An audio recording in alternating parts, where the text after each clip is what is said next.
So the next season of Ranked is about to start, and we are in a totally different meta from what we were just playing in. So in today's video, I want to show you some of the early tournament results. How are people building these decks? What decks are even good? So when Ranked starts, you can get off to a good start and not start with a 40% win percentage. If you guys are looking for a spot to keep up to date with what's going on in the meta, what decks are going to help you in your ranked grind, make sure you sub to the channel. I would really appreciate it. So I'm going to start off with what seems to be the big bad threat, and that is Stoke Zard, okay? Now that we have Rare Candy, you can very easily go Charmander, Rare Candy into Charizard, use Stoke, get them all powered up, and now you're looking at a 180 HP, 200 HP with a Giant Cape Charizard that's doing 150 damage every turn. This is a very, very linear deck. All you're doing is evolving into Charizard, using Steam Artillery, and we have a bunch of cards to heal the Charizard, keep it healthy, red to boost our damage, and then a Sabrina and Cyrus to get around. It's just trying to be consistent. This is essentially, now that we have Rare Candy, we essentially have 18 trainer decks, but with evolution. So there's really not much more to say. There's not a whole lot of cool, interesting plays you can make other than hope that that one Charizard is enough to win you the game. Maybe you can find yourself getting into 2 Charizards, but yeah, we're just max consistency, max heal, trying to keep that Charizard healthy so he could just get the 3 points we need. And this deck can take those points very, very quickly. Games will be over very fast with this Charizard deck. Now I want to talk about Incinor because it is essentially the same style of deck. Incineroar has great synergy with itself, its pre-evolutions. They have attacks that hurt it. And then Incineroar, with its big attack for 3 energy, essentially 3 fire energy, you can be doing 140 damage if it's damaged. So you use the Litten, you do a little bit of entry damage with the Heat Tackle, damage yourself, get into the Incineroar very, very quickly, Fire Fang to weaken up whatever's in the active spot, and then start using Scar Charged Smash to win the game. That way, it is, again, just the same idea as the Charizard deck. You just have a Stage 2 you're trying to get up into very, very fast and is super aggressive, so you max out consistency. This list doesn't have as many heals because, well, you don't really want to heal your Incineroar. I could see you playing like 1 Lily in here just to fix damage up. 1 Lily's not going to make it so your Incineroar doesn't have any damage counters on it. But this person in this tournament, they opted for, you know, being able to gust around a bunch and getting more damage modifiers through Giovanni and Red. So once again, very linear deck. And now I'm going to show you just a combination of the two. This was also a list that performed very, very well. It's just Charizard and Incineroar together.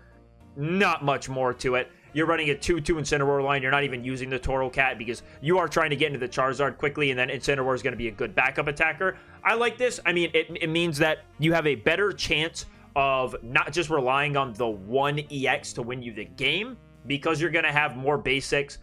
You're going to have a better chance at setting up that second EX that you're going to force your opponent to go through in order for them to win the game. So this is kind of what we're doing with fire decks. These are definitely the most straightforward Stage 2 decks we have in the format right now, where all they're trying to do, again, is evolve quickly and put out massive damage. They're also fairly easy to build if you did not open up a lot of packs. Stoke Charizard, hopefully you'll have enough copies from opening up Shining Revelry of the last set. And surprisingly, though, we have not seen a lot of the Genetic Apex Charizard. There's really not a lot of Moltres Charizard builds going around. It just seems that people are focusing on the Stoke version to go for those fast Steam Artillery attacks. So now we'll take a look at another old card coming back into the format, still remaining good, and that's Gyarados. Gyarados is going to be good for a very long time, okay? Gyarados just has unreal stats when he's evolved, and this list is aiming to be way faster than any other Gyarados list we've seen before. Just 1 Manaphy and 2 Magikarp. Those are our only basics. And really the reason for that is that this game has felt a lot faster than ever before. You want to be setting up that Gyarados as quickly as you can, because otherwise you're just going to get run down by other Pokemon that are evolving just much faster than you. You know, they're getting the turn 2 Rare Candy and getting off to a breakneck pace. So this Gyarados list, very, very simple. Again, double red, double Irida, double Misty. You're going to see a lot of that. A lot of decks are not, you know, we're not teching a lot right now. It's the start of the format. What you really want to do, a little tip of advice, is if you're going to play something that isn't on this list, just make sure the deck works for ranked. Don't try to get overly techy. Just try to play a list that is going to function and can win you the game just through its power. The list doesn't have to be perfect right now. It just needs to work. The tech cards come in later once we know all of the list and how people are building and what are the meta threats. You know, what do we need to do to get to hit damage numbers better or whatever. So this is the Gyarados list. Seems very, very simple. I can't say that I'm personally a fan of this one, but it did fine at a tournament, so I figured I would show it to you guys. So now we have a very cool list that did really, really well. And I'm going to tell you right now, these Butterfrees are supposed to be Professor's research. There's some sort of error with the deck list builder for this guy's list in the tournament, but he did very, very well. He got second place, I think went 7-2 at the tournament, maybe 6-2, whatever it ended up being. They did very, very good. This is Meowscarada plus Serena. So getting into a fast Meowscarada is insanely strong. It's super easy to do because you have Sprigatito. He's going to cry for help. He can just get you that Meowscarada in your hand if you're already holding rare candy. There you go. You are now looking at a turn 2 Meowscarada putting out 130 damage. The Serena can be a great early game attacker. It can also just be something to finish off the game for you. It's a decent enough card, and it only requires 1 energy attachment. I don't know how many times you guys have been playing Meowscarada where the energy attachments can get a little bit awkward sometimes. Needing 2 energy on your guys when those Pokemon can get knocked out a little bit easier than you'd like them to can get a little bit awkward. The Serena offers a solution. It is a 1 energy attacker that can do some good entry damage. And just a fast Serena can be super, super scary when your opponent hasn't already evolved into EXs. If you go first and you're able to go rare candy into Serena, just attach that energy and start using 3-kit combo, you can put out so much damage so quickly and run away with the game. The rest of the list, we have the Team Rocket Grunt to slow our opponent down a little bit. Red to help Meowscarada hit that 150 number. Very, very good. Double Leaf Cape to boost the damage of boost the HP of our grass Pokemon. Leaf Cape is a crazy card. It is so good for grass types. I mean, just a giant cape for 10 plus more HP. Really, really good. And then it's Sabrina and a Cyrus to finish off some KOs that we missed out on. Very, very cool list. I really like seeing all the Meowscarada stuff. It seems like Meowscarada has a lot of different avenues to explore. There's Beedrill. I don't think we'll see much more of the Magnezone variant anymore now that we have so many powerful stage 2 grass types to choose from, but a very, very cool list. I really recommend you checking out. And again, it is not too Butterfree. It's supposed to be too research. Now this one is evil, like just straight up. So Banette, what Banette does is its Nightbind attack, it does 30 damage, and your opponent is not able to attach energy to the active Pokemon for that turn. So this deck looks to go Banette, Sabrina up whatever they're trying to build on the bench, trap it there.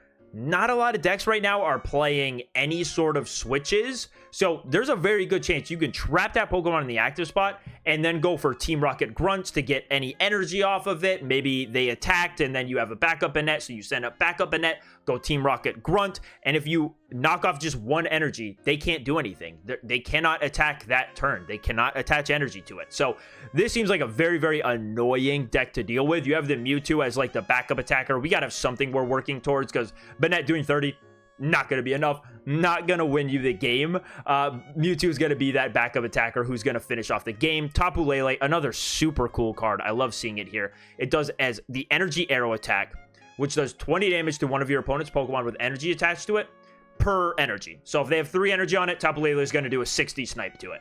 Super, super cool card. We have Guzma to remove a tool. 2 Leaf to get out of the Mewtwo if we start it. We really just want to be into the Banette as soon as possible. Mars to disrupt the opponent.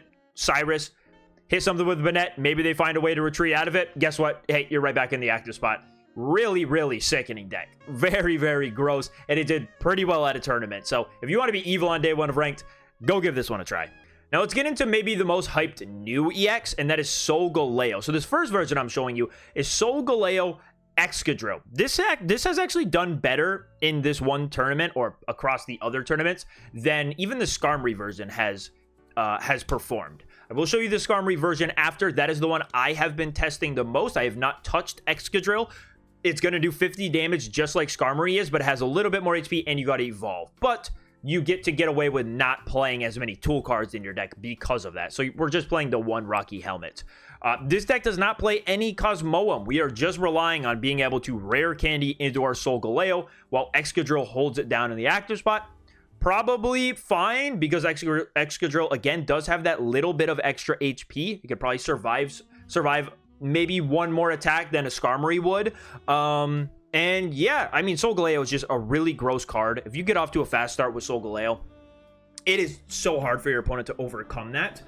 And yeah, it has just felt fantastic, has felt super consistent. I really like Solgaleo as a card right now. Rest of the list, we got a Lily to heal, we got Red, Iono, one Cyrus, Rocky Helmet, and a Communication to switch around our Pokemon, make sure we have the right one in our hand. I also really like the Communication with no Cosmoem means that you're gonna have a fairly good shot at using that Pokemon Communication to get you a Solgaleo. I am a big fan of this list. I think it's very, very cool. Let's hop over, let's take a look at the Skarmmory version. Now with Skarmmory, you know, it's essentially the same thing. We have, instead of Excadrill, we are using that deck space for more tool cards. And this one is going very aggressive with the tools. Only one Giant Cape, 2 Rocky Helmet, 1 Poison Barb. Poison Barb essentially acts as a third Rocky Helmet. You know, if your opponent doesn't switch out of the active spot, they're going to take 20 damage from Poison Barb. It's just going to, you know, they just need to not retreat. And again, not a lot of Pokemon are retreating right now. So usually that Poison Barb effectively acts as a third Rocky Helmet. That really helps your Solgaleo get the damage on it, so maybe it can finish off a KO or just get close enough to. We're playing one Giovanni. That's going to let Skarmmory hit for 60 damage, knock out any of those Sprigatitos that are on the bench or are in the active spot trying to build up. You can get a turn 1 knockout on a Sprigatito, and that is very, very powerful. So I like playing Giovanni with Skarmmory, especially, again, because there's so much Meowscarada going around. This list is opting to play the Cosmoem. I do play Cosmoem in my Skarm list. My list is a little bit different. I am playing no Pokemon Communication. I am playing no Iono and no Giovanni. So switch those 3 cards out for a Sabrina, a Cyrus, and a Mars. I'm just trying to run like straight consistency. Mars for a little bit of disruption on my opponent, because a lot of decks right now are trying to get that turn 2 rare candy into their big EX. So if you have Mars in your hand and they've gone research and they're staring at 5 cards, the Mars can feel very, very good to try to rip that rare candy play away from them and just set them back one more turn. I'm a big fan of Mars right now, but this is the list. Solgaleo, again, it's just a super consistent deck. Very, very fun, very, very powerful and aggressive. I am a big, big fan of Solgaleo in this meta so far. Now let's talk about the Beedrill lists that have been going around. So this is Beedrill with Meowscarada as a backup attacker. Can be very good. If you start Sprigatito, you can start crying for help. If you start Weedle, you can start multiplying and get all your Beedrill out, or your Weedles out, evolve them into Beedrill. I will show you another Beedrill list that seems to be getting more hype than this one, but just want to show you that we are still playing Beedrill Meowscarada. Just instead of playing 2 Meowscarada, we've opted to go for 2 Beedrill. With this new Leaf Cape, I mean, Beedrill gets to 200 HP. And you have like Lilies and Ericas and all of that. It's very, very hard to deal with. So this is the other list here. And it uses the basic Beedrill. So the basic Beedrill is pretty gross. I mean, you can start hitting for 70 damage very, very early. If you go first and you're not getting that second attachment in, you might just want to go for that basic Beedrill and start doing 70 damage. It's a really, really straightforward list. We are just playing healing and boosting damage, or sorry, boosting our HP, and then using the communications to try to find our way into the Beedrill EXs. And that seems to be enough. A quick Beedrill seems to be very, very powerful in this meta. Just constantly removing energy from our Pokemon is really, really good right now. And again, this is just a straightforward list. This list is going to work. You're going to beat out a lot of these people who are experimenting too much with their list and have created sort of, you know, inconsistent piles, because this Beedrill is just going to do the same thing every single game. You're going to be attacking with Beedrill, removing energy and healing all the damage up, and that can win you the game. So very, very cool. I'm a little bit Beedrilled out myself. I played a lot of it last format, so now that he's better, I'll probably give him another spin, but for the most part, I'll probably be staying away from Beedrill. Now we have the anti-meta card. So, Oricoro. This guy can be a problem. He has the Safeguard ability, which means he cannot take any damage from EX Pokemon. Doesn't matter if he's on the bench, doesn't matter if he's in the active spot. He will not take any damage at all. We pair him with Magnezone as our big attacker, and the Oricoro can kind of just win some games. As you can see, like that Charizard list I showed at the start of the video. That Charizard list does not beat two Oricoro on the bench. It can't. There's nothing they can do against two Oricorios. The combination of the Oricorios will get through the Charmeleons, or if they're using a Charmeleon to attack, the only one they have, you can have that Magnezone to come in and knock it out. This deck will counter just some of the EX only list. Now the problem is that there are pretty much every deck I've shown you besides like that Charizard or the Incinor, they have pretty fine attackers that are non-EXs, right? Like Solgaleo, it has Skarmmory, or it has Excadrill. They're going to deal with Oricoro just fine.